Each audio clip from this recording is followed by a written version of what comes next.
Brandishing. That thing that internet gun forum or 20 all talk about, people are all experts on, but no one seems to be able to really get their arms around. I hope to contribute at least something to the conversation with this video. I'm going to be wrapping in both state as well as federal law so that hopefully we can all just stop speculating and calm down a little bit and figure out what exactly are we talking about, where does the conversation go around it.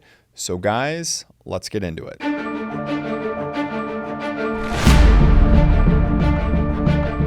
So first off, we have to understand that there are, of course, different laws that exist at the federal and state level. There's also local, tribal, and all sorts of other laws, but today we're talking about federal and state. So it's going to be very helpful, of course, if we just kind of start out by defining what brandishing means, because that's just question number one. So we can actually get at least one great definition coming from the federal law, and that comes from 18 United States Code, section 924, sub C, sub 4. And it reads, for purposes of this subsection, the term brandish means, with respect to a firearm, to display all or part of the firearm, or otherwise make the presence of the firearm known to another person in order to intimidate that person, regardless of whether the firearm is directly visible to that person. Okay, so in English, you don't have to necessarily display the firearm, although it usually is display, whether it's kind of somebody pulling up their shirt to display it, or maybe quickly flashing it and reholstering it, or maybe you just kind of gesture about where you could be carrying it or something like that. But we have some sort of display or making the presence known combined with the fact that this is meant to intimidate or something like that. And again, does not need to be directly visible in order for it to be considered as brandishing. And brandishing a firearm actually escalates if you're being convicted of a federal crime of violence. The minimum term of imprisonment that you would have to serve if you were, again, convicted of the underlying violence or drug trafficking for that matter. So it's worth noting that if you are convicted in federal court of a federal crime of violence or of drug trafficking, that it serves as basically something called a sentencing or penalty enhancer. So it means that your minimum time in prison, if you are convicted of that underlying federal crime of violence or drug trafficking, escalates it up to 7 years. By contrast, if you simply carried a gun or possessed a gun without using it, you're at a minimum of 5 years that you've been kicked up to. And if you actually discharge the firearm to let that poor credit union teller know that you mean business, then the minimum sentence is not less than 10 years. And just super small sidetrack here. By the way, since we're on the topic of federal sentencing, I'll just throw out there, and if someone wants me to pick up this thread in another video, let me know in the comment section. What has been defined vicariously in the federal code as, quote, semi-automatic assault weapon, end quote. If you get caught doing a crime with that, like what we were just talking about, that's not less than 10 years then. Same, by the way, for short barrel rifle, short barrel shotgun. And again, we're talking about federal crimes of violence or drug trafficking. And lo and behold, if you have a machine gun destructive device, sometimes called the DD, or silencer, that kicks up to a 30-year minimum. Yeesh. So make sure that the next time you're picking up medication for grandma, you leave your NFA toys at home. I've got a funny story about that. Maybe I'll get into that later, we'll see. But for now, that was kind of fun taking a quick look at federal law. But let's face it, most of you felony volcanoes out there won't be special enough to punch your ticket to federal court. No. Most of you basics and casuals will be thoroughly nested in state court.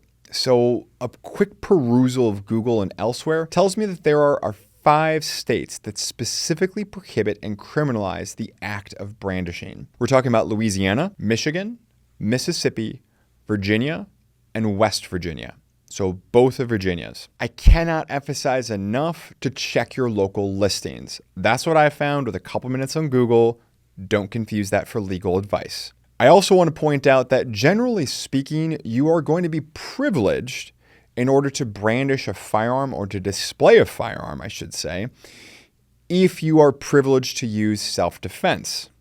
Now, that's going to be considered in most courts what's called an affirmative defense, which creates what's called a burden shifting analysis, where initially you have to show why you're privileged to use that firearm. The judge, outside of the presence of a jury, if you're at a jury trial, will have to make a ruling saying, yep, there's enough evidence in the record to show that self-defense is a bona fide part of the defendant's case. It's not just something they're arguing to be frivolous. And now the state must prove beyond a reasonable doubt why the defendant was not acting reasonably to protect themselves. Okay. But if you're not in a brandish state, if you're not in one of those 5 states, don't think for a moment that you can start cruising the streets, waving your high point yeet cannon outside the window and thinking you're going to be okay. Even if you're not in one of these states, Here's what I have seen, speaking as a former state prosecutor and criminal defense attorney.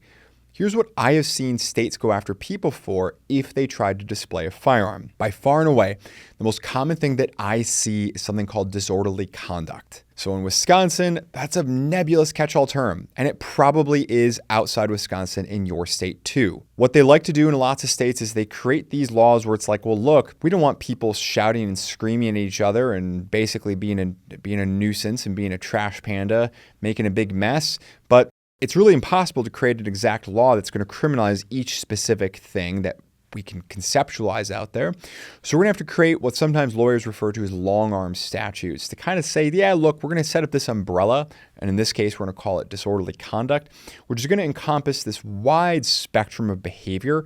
And if something you do falls inside this wide spectrum of behavior that could be violent, abusive, otherwise disorderly, unreasonably loud, boisterous, profane, indecent, you name it, and it tends to cause or provoke a disturbance, whether in public or private, that could be a crime for disorderly conduct. And then, by the way, a lot of states then have what's called enhancers, where if you do any particular crime, just like at the federal level, at the state level, if you do any particular crime with a firearm, bam. Maybe that escalates it to a felony where you are. Maybe it just adds extra time, for instance, 6 months or something like that. But no matter how you cut it, if you're acting a little out there, let's say, or even if you're not acting out there, if you display a firearm because you think that something's about to go down and a bunch of people call you in thinking you're the person that's about to rob those hooded gentlemen who are trying to approach you in the back alley, you're the one that could wind up being arrested for disorderly conduct while armed. And if they don't get you on that, maybe they'll get you for intentionally pointing. Yes, intentionally pointing, unless you're privileged to do so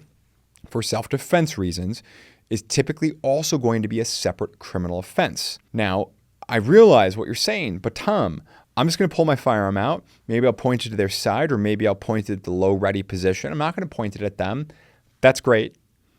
But virtually 100% of the time when I have seen people who I believe when they tell me they're actually doing this, how do you think the 911 call goes out? Do you think the bad guy, if the bad guy calls 911, which I've got any number of war stories about that too, but do you think the bad guy is going to say, yeah, so I was trying to rob these guys and they pulled out a gun on me and they definitely held it at the low ready position. He didn't point it at me. Of course not. That's not what they say at all. Instead, what they're going to say is, yeah, this guy pointed a gun at me. And it's going to be your word versus his. And here's the reductionist police math I've seen time and time again. They're going to ask you, what did you do? And you're going to say, I pulled out my gun and I held it at the low ready. They're going to ask the other guy, what did he do? In other words, you. And they're going to say, well, he pulled out a gun, he pointed at me. And usually what I see cops do is something a little less than King Solomon in the Bible. And they say, well, you know what? You're both agreeing that he pulled out a firearm and pointed it somewhere. So we're going to let the DA make the call. Or oftentimes they'll just say, you know what, we're just going to arrest this guy for intentionally pointing. I'm not saying don't pull out a firearm and keep it at the low ready. I'm not saying don't pull out a firearm and intentionally point at someone. I'm just saying that realistically, these are the waters that you will find yourself almost immediately treading, and you need to be prepared for it. There can also be, just like the disorderly conduct statute, which is a vague statute, something called recklessly endangering safety, which depending upon your state could be a misdemeanor, could be a felony, or they may have different levels at both misdemeanor and felony. And look, there's a really good chance that if you have an anti-firearm, anti-Second Amendment prosecutor with the kill switch on your rights because they've got potential felonies on you, there's a good chance that if they want to weaponize that criminal code and bring their politics to their office, yeah, they're going to say that, you know what, any act of pulling out a firearm, clearing leather, so to speak, with a loaded firearm, that's a felony recklessly endangering safety. Unless, again, and you start to see the pattern, you were engaged in a lawful act of self-defense. So what's the bottom line to all this here? What's the takeaway? Because I could make this video hours and hours and hours long. What's the bottom line takeaway? Before we get there, if you like this, please hit that like button. And also let me know in the comment section below if you want me to expand on this. I'm happy to make a longer deep dive video if basically the democracy of the comment section thinks that it's worth everyone's while. Here's the bottom line. If you need to pull out your gun, then pull out your gun. If you don't need to pull out your gun, then don't pull your gun. In my real life experience, as I mentioned before, as an ex-prosecutor and defense attorney, I tend to see two different types of so-called brandishing cases. What I mean by that is basically people who are unnecessarily producing a gun. One, people getting agitated, maybe there's alcohol involved, though oftentimes there's not, and people start talking smack, and someone basically pulls out a gun to kind of flex on their rival, like, yeah, what are you going to do, right? Or they display it or something else like that in their waistband. Number two, and this is the one that, frankly, you down the lens is I am hoping to be a responsibly armed American. This is one that I see a lot of good people running afoul of. Because number one is a little lowbrow, okay? Number two, someone pulls out a gun to, quote, calm the situation down, end quote. I don't know how many times I've heard something like that from a client. Well, I had to calm the situation down, so I produced a firearm. Look, that's code for you're likely going to jail and losing your gun. Yes, let me be emphatically clear about this. In my professional experience, you likely producing a firearm will probably have a tremendous chilling effect on whatever situation you're in and will probably calm it down. Sometimes it will tremendously backfire if they pull out a gun too, but usually not. Very rarely does that happen. But more likely, while you wind up surviving and maybe even preventing that initial kinetic encounter with your potential bad guy adversary, whoever else the case may be, it often has a way of creating a second conflict called criminal charges, which, by the way, when you're talking about men going to your house, arresting you with firearms and badges, that's absolutely a deadly force encounter. If you are at a point where you need to pull your gun in a very real sense of the term, then okay, pull your firearm. I'm 0% trying to tell you don't defend yourself or don't carry a firearm. But sometimes when people think they are there, they are not even close. Are you ready to show a jury why you were in reasonable fear of imminent death or great bodily harm? Because generally speaking, that's the self-defense standard that you may need to establish in court to show why you were privileged to introduce a firearm into your situation. No, that's not how the law is written in your state. I understand that, but that's how prosecutors think. That's how juries think. This is the way how this stuff goes down in court, in the streets, so to speak. No, that is not always fair, but that might be what your lawyer tells you while visiting you in jail on a professional visit through an inch-thick glass. Trust me, you're better off hearing it this way. A quote of the day comes from Mark Twain, noted American writer, quote, "The more I learn about people, the more I like my dog." I hope you got something out of this. I hope it isn't that I'm anti-Second Amendment or I don't want you carrying firearms. Believe me, I'm pro and I do. I don't want you to become a client. That's the bottom line here. I want to keep you safe. I want to keep you legal. I'll see you in the comments section and I'll see you in the next one. Thanks for sticking around to the end of the video. If you enjoyed this one, please feel free to check out some of our other great content and we'll see you in the next one.